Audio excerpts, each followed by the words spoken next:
El Centinela. De Arthur C. Clarke.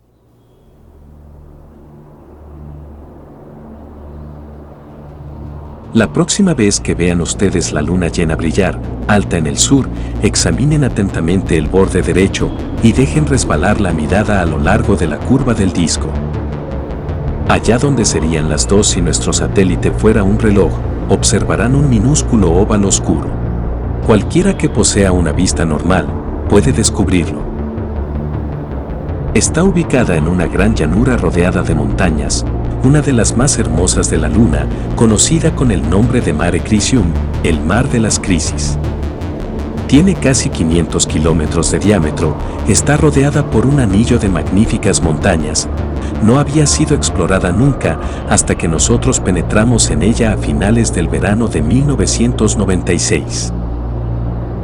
Nuestra expedición había sido cuidadosamente planeada. 2 grandes cargos habían transportado nuestras provisiones y nuestro equipo desde la base lunar del Mare Serenitatis a 800 kilómetros.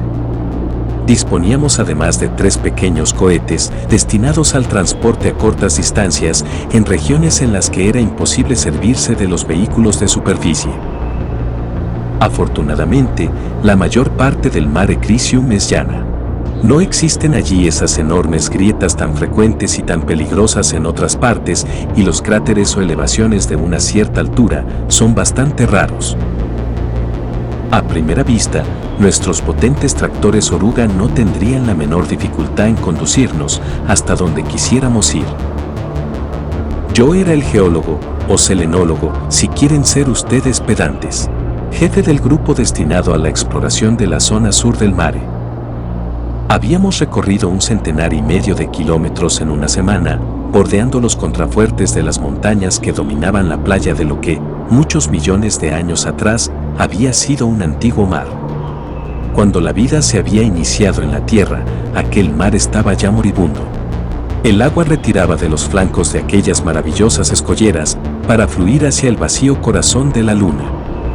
Sobre el suelo que estábamos recorriendo, el océano, que no conocía mareas, había alcanzado en su tiempo una profundidad de 800 metros. Y ahora, la única huella de humedad que podía hallarse era la escarcha que descubrimos a veces en las profundidades de las cavernas, donde jamás penetra la luz del sol. Habíamos comenzado nuestro viaje al despuntar el alba lunar y nos quedaba aún casi una semana de tiempo terrestre antes de que la noche cayera de nuevo. Descendíamos de nuestros vehículos 5 o 6 veces al día, vestidos con nuestros trajes espaciales, y nos dedicábamos a la búsqueda de minerales interesantes o plantábamos señales indicadoras para guiar a futuros viajeros. Era una rutina monótona y carente de excitación. Podíamos vivir confortablemente, al menos durante un mes, en el interior de nuestros tractores presurizados. Y si nos ocurría algún percance, siempre nos quedaba la radio para pedir ayuda, tras lo cual no teníamos otra cosa que hacer más que aguardar la llegada de la nave que acudiría a rescatarnos. Acabo de decir que la exploración lunar es una rutina carente de excitación, y no es cierto. Uno nunca se cansa de contemplar aquellas increíbles montañas tan distintas de las suaves colinas de la Tierra. Al doblar un cabo o un promontorio, uno nunca sabía qué nuevos esplendores nos iban a ser revelados. Toda la parte meridional del Mare Crisium es un vasto delta donde, hace mucho tiempo, algunos desembarcaban en el océano, quizás alimentados por las torrenciales lluvias que habían erosionado las montañas durante el corto periodo de la era volcánica, cuando la Luna era aún joven. Cada uno de aquellos antiguos valles era una tentación, un desafío a trepar hasta las desconocidas mesetas que había más allá. Pero teníamos aún 1,5 centenares de kilómetros que cubrir, y todo lo que podíamos hacer era contemplar con envidia aquellas cimas que otros escalarían. A bordo del tractor, vivíamos según el tiempo terrestre. Y a las 22 horas exactamente enviábamos el último mensaje por radio a la base y terminábamos nuestro trabajo. Afuera, las rocas seguían ardiendo bajo un sol casi vertical. Para nosotros, era de noche hasta que nos despertábamos de nuevo, tras 8 horas de sueño. Entonces uno de nosotros preparaba el desayuno, se oía un gran zumbido de afeitadoras eléctricas y alguien conectaba la radio que nos unía a la Tierra. Realmente, cuando el olor de las salchichas cociéndose comenzaba a llenar la cabina, a uno le resultaba difícil creer que no habíamos regresado a nuestro planeta. Todo era tan normal, tan familiar, excepto la disminución de nuestro peso y la lentitud con que caían todos los objetos. Era mi turno de preparar el desayuno en el ángulo de la cabina principal que servía como cocina.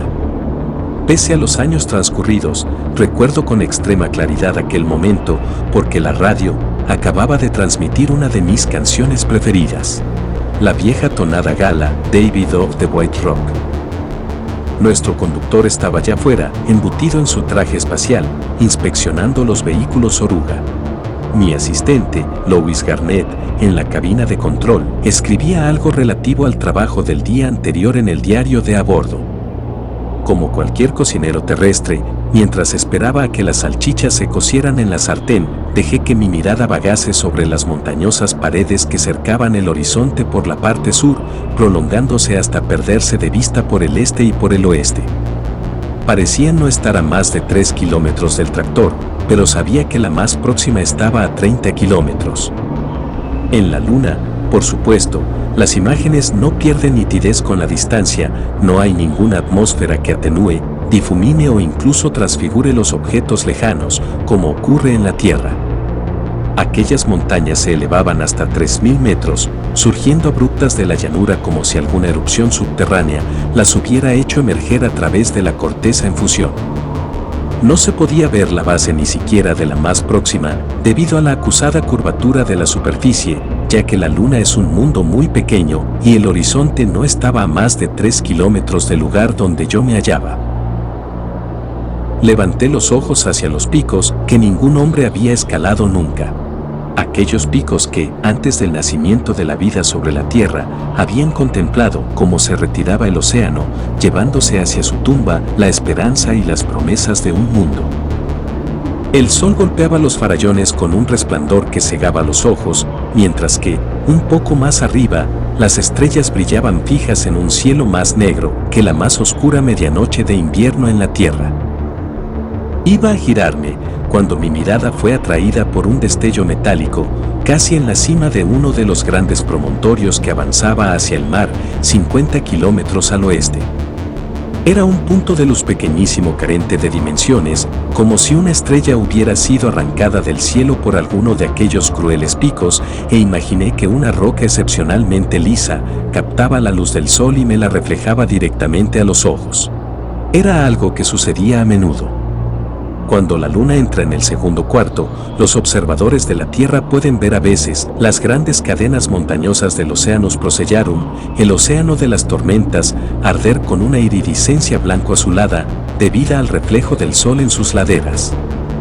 Pero sentía la curiosidad de saber qué tipo de roca podía brillar allá arriba con tanta intensidad, de modo que subí a la torreta de observación y orienté nuestro telescopio hacia el oeste. Lo que vi fue suficiente para despertar mi interés. Los picos montañosos, claros y nítidos en mi campo de visión, parecían no estar a más de 800 metros de distancia. Pero el objeto que reflejaba la luz del sol era aún demasiado pequeño para poder ser identificado. Sin embargo, aunque no pudiera distinguirlo claramente, sí podía darme cuenta de que estaba provisto de una cierta simetría y la base sobre la que se hallaba parecía extrañamente plana. Estuve observando durante un buen rato aquel brillante enigma, aguzando mi vista en el espacio, hasta que un olor a quemado proveniente de la cocina me informó que las salchichas del desayuno habían hecho un viaje de casi 400.000 kilómetros para nada. Mientras avanzábamos a través del Mare Crisium aquella mañana, con las montañas irguiéndose a occidente, discutimos sobre el caso, y continuamos discutiendo a través de la radio cuando salimos a realizar nuestras prospecciones. Mis compañeros sostenían que había sido probado sin la menor sombra de duda que jamás había existido ninguna forma de vida inteligente en la Luna. Las únicas cosas vivas que habían llegado a existir eran algunas plantas primitivas y sus antecesoras tan solo un poco menos degeneradas. Esto lo sabía yo tan bien como todos, pero hay ocasiones en las que un científico no debe temer al ridículo. Escúchenme, dije firmemente. Quiero subir hasta allí arriba, aunque solo sea para tranquilizar mi conciencia. Esta montaña tiene menos de 4.000 metros, lo que equivale a 700 con gravedad terrestre, y puedo hacérmela en una veintena de horas. Siempre he deseado escalar una de esas colinas, y aquí tengo un buen pretexto para hacerlo. Si no te partes el cuello, dijo Garnett, vas a ser el hazmerreír de la expedición cuando regresemos a la base. De ahora en adelante, esta montaña se llamará seguramente la locura de Wilson. No me partiré el cuello, dije con firmeza. ¿Quién fue el primero que escaló Pico y Helicón? Pero, ¿no eras un poco más joven por aquel entonces?, preguntó suavemente Lovis. Una razón de más para ir, dije muy dignamente. Aquella noche nos acostamos pronto, tras conducir el tractor hasta unos 500 metros del promontorio. Garnett vendría conmigo al día siguiente. Era un buen escalador y había participado conmigo en otras expediciones semejantes. Nuestro conductor se sintió muy feliz de quedarse guardando el vehículo. A primera vista, aquellas paredes parecían prácticamente inescalables, pero cualquiera que tuviera un poco de experiencia sabía que la escalada no presenta serias dificultades en un mundo donde el peso queda reducido a una sexta parte. El auténtico peligro del alpinismo lunar reside en el exceso de confianza. Una caída desde 100 metros en la Luna es tan mortal como una caída desde 15 metros en la Tierra. Hicimos nuestro primer alto en una cornisa, a unos 1500 metros de la llanura. La escalada no había sido difícil, pero el esfuerzo al que no estaba acostumbrado había embarado mis miembros y me sentía feliz de poder descansar un poco. Visto desde allí, el tractor parecía un minúsculo insecto metálico al pie de la pared. Por radio comunicamos nuestro avance al conductor antes de proseguir la escalada. Dentro de nuestros trajes, la temperatura era agradablemente fresca, puesto que el sistema de refrigeración anulaba los efectos del ardiente sol y eliminaba al exterior los desechos de nuestra transpiración. Hablábamos raramente, salvo que debiéramos intercambiar instrucciones o discutir acerca del mejor camino a seguir. No sabía lo que estaría pensando Garnett. Seguramente que era la empresa más absurda en la que se había embarcado. Yo no podía dejar de darle la razón, al menos en parte, pero el placer de la escalada, la seguridad de que nunca ningún hombre había llegado antes hasta allí, y la exaltante visión del paisaje, eran para mí una recompensa suficiente. No recuerdo haber experimentado ninguna excitación especial al hallarnos ante la pared rocosa que había examinado a través del telescopio el día antes desde una distancia de 50 kilómetros.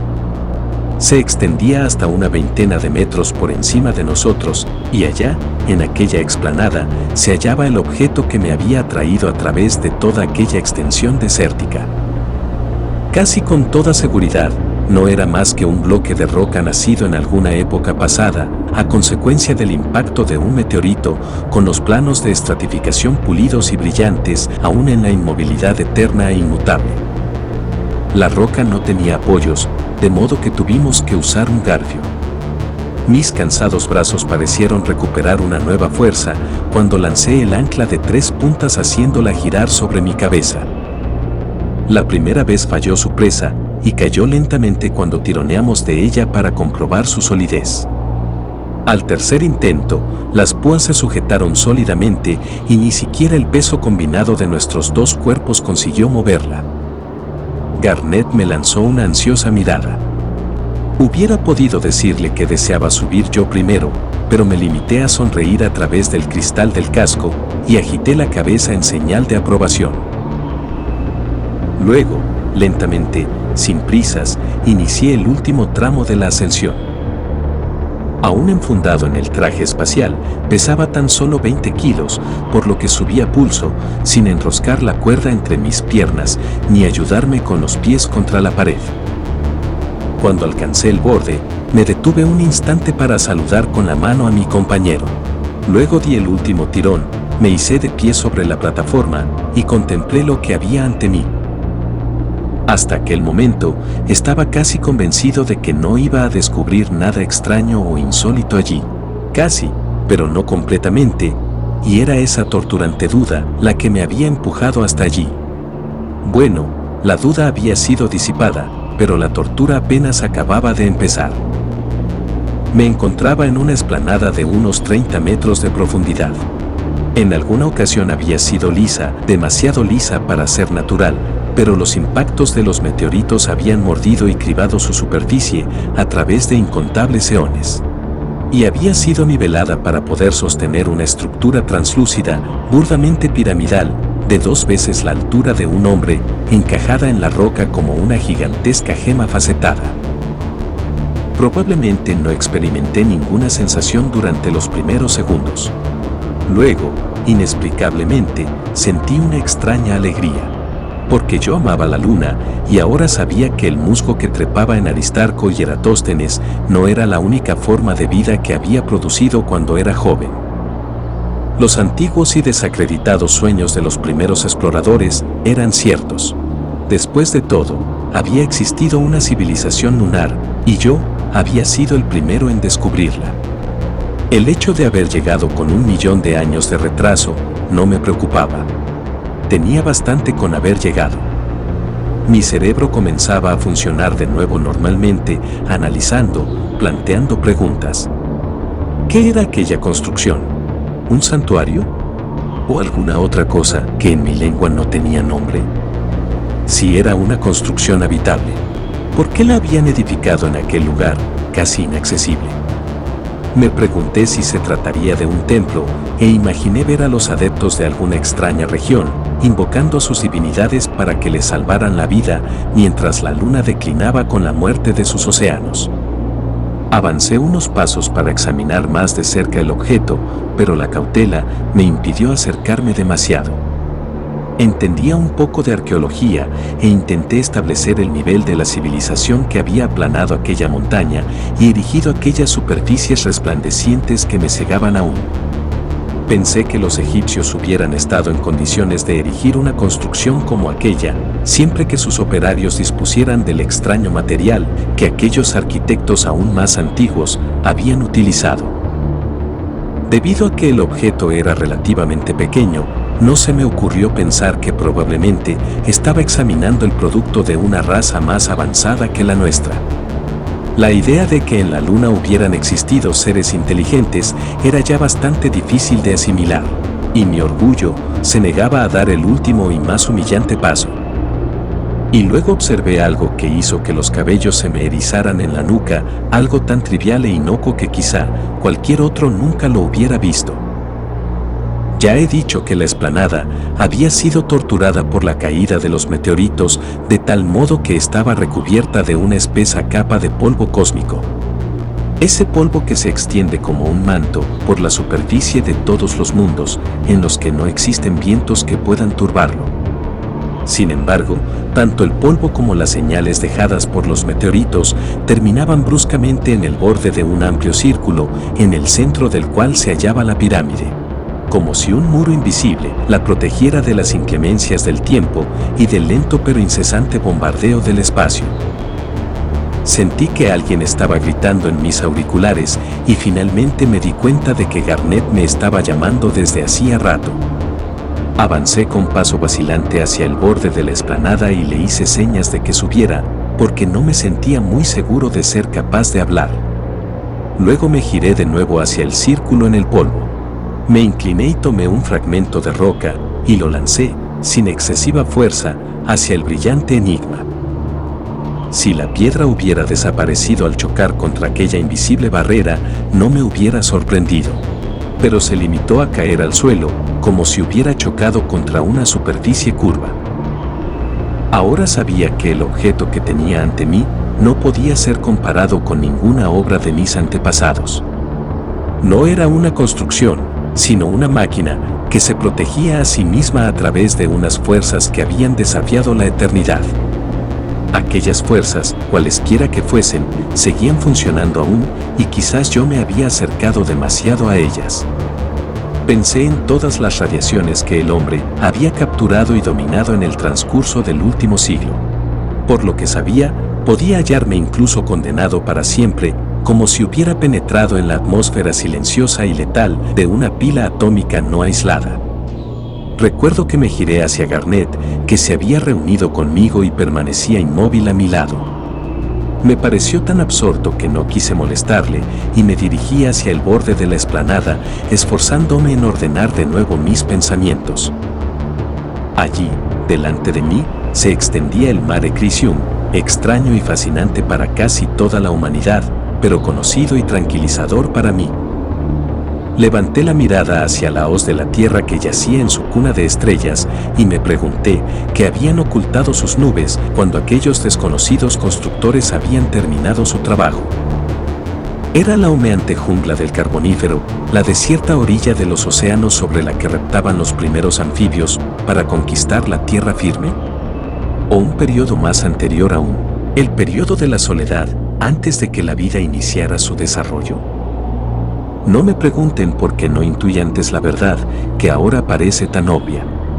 En la excitación del descubrimiento, me había convencido a mí mismo de que la aparición cristalina debía de haber sido construida por una raza que había vivido en el remoto pasado lunar. Pero de pronto, con una terrible fuerza, me traspasó la certeza de que aquella raza era tan extranjera a la luna como lo era yo. En el transcurso de 20 años de exploraciones, no habíamos hallado ningún otro rastro de vida, a excepción de algunas plantas degeneradas. Ninguna civilización lunar, aún moribunda, podía dejar tan solo una única prueba de su existencia. Volví a mirar la resplandeciente pirámide y me pareció más extraña que nunca a cualquier cosa perteneciente a la luna. Y entonces, de golpe, fui sacudido por un estallido de risa histérica, provocado por la excitación y por la excesiva fatiga. Porque me había parecido que la pirámide me dirigía la palabra y me decía: «Lo siento, pero yo tampoco soy de aquí». Hemos necesitado 20 años para conseguir romper aquel invisible escudo y alcanzar la máquina encerrada en aquellas paredes de cristal. Lo que no hemos podido comprender, lo hemos destruido finalmente con la salvaje potencia de la energía atómica, y he podido ver los fragmentos de aquel hermoso y brillante objeto que descubriera allí, en la cima de la montaña. No significaban absolutamente nada. Los mecanismos de la pirámide, suponiendo que lo sean, son fruto de una tecnología que se halla mucho más allá de nuestro horizonte, quizás una tecnología de fuerzas parafísicas. El misterio continúa atormentándonos cada vez más, ahora que hemos alcanzado otros planetas y sabemos que solo la Tierra ha sido cuna de vida inteligente en nuestro sistema. Una civilización antiquísima y desconocida perteneciente a nuestro mundo no podría haberla construido, ya que el espesor del polvo meteórico en la explanada nos ha permitido calcular su edad. Aquel polvo comenzó a posarse antes de que la vida hiciera su aparición en la Tierra. Cuando nuestro mundo alcanzó la mitad de su edad actual, algo que venía de las estrellas pasó a través del sistema solar, dejó aquella huella de su paso y prosiguió su camino. Hasta que nosotros la destruimos, aquella máquina cumplió su cometido. Y empiezo a intuir cuál era. Alrededor de 100.000 millones de estrellas giran en el círculo de la Vía Láctea. Y, hace mucho tiempo, otras razas de los mundos pertenecientes a otros soles deben de haber alcanzado y superado el estadio en el que ahora nos hallamos nosotros. Piensen en una tal civilización, muy lejana en el tiempo, cuando la creación era aún tibia, dueña de un universo tan joven que la vida había surgido tan solo en una infinitésima parte de mundos. La soledad de aquel mundo es algo imposible de imaginar. La soledad de los dioses que miran a través del infinito y no hallan a nadie con quien compartir sus pensamientos. Deben de haber explorado las galaxias como nosotros exploramos los mundos. Por todos lados había mundos, pero estaban vacíos o a lo sumo poblados de cosas que se arrastraban y eran incapaces de pensar. Así debía de ser nuestra Tierra, con el humo de los volcanes ofuscando aún el cielo, cuando la primera nave de los pueblos del alba surgió de los abismos más allá de Plutón. Rebasó los planetas exteriores apresados por el hielo, sabiendo que la vida no podía formar parte de sus destinos. Alcanzó y se detuvo en los planetas interiores, que se calentaban al fuego del Sol, esperando a que comenzara su historia. Aquellos exploradores deben de haber observado la Tierra, sobrevolando la estrecha franja entre los cielos y el fuego, llegando a la conclusión de que aquel debía de ser el hijo predilecto del Sol. Allí, en un remoto futuro, surgiría la inteligencia. Pero ante ellos quedaban aún innumerables estrellas y nunca regresarían por aquel mismo camino. Así pues, dejaron un centinela, uno de los millones que deben de existir esparcidos por todo el universo, vigilando los mundos en los cuales vibra la promesa de la vida. Era un faro que, a través de todas las edades, señalaba pacientemente que aún nadie lo había descubierto. Quizás ahora comprendan por qué la pirámide de cristal fue instalada en la Luna y no en la Tierra. A sus creadores no les importaban las razas que luchaban aún por salir del salvajismo. Nuestra civilización les podía interesar tan solo si dábamos prueba de nuestra capacidad de supervivencia, lanzándonos al espacio y escapando así de la Tierra, nuestra cuna. Este es el desafío que, antes o después, se plantea a todas las razas inteligentes. Es un desafío doble, porque depende de la conquista de la energía atómica y de la decisiva elección entre la vida y la muerte. Una vez superado este punto crítico, era tan solo cuestión de tiempo que descubriéramos la pirámide y la forzásemos para ver lo que había dentro. Ahora ya no emite ninguna señal, y aquellos encargados de su escucha deben de haber vuelto su atención hacia la Tierra.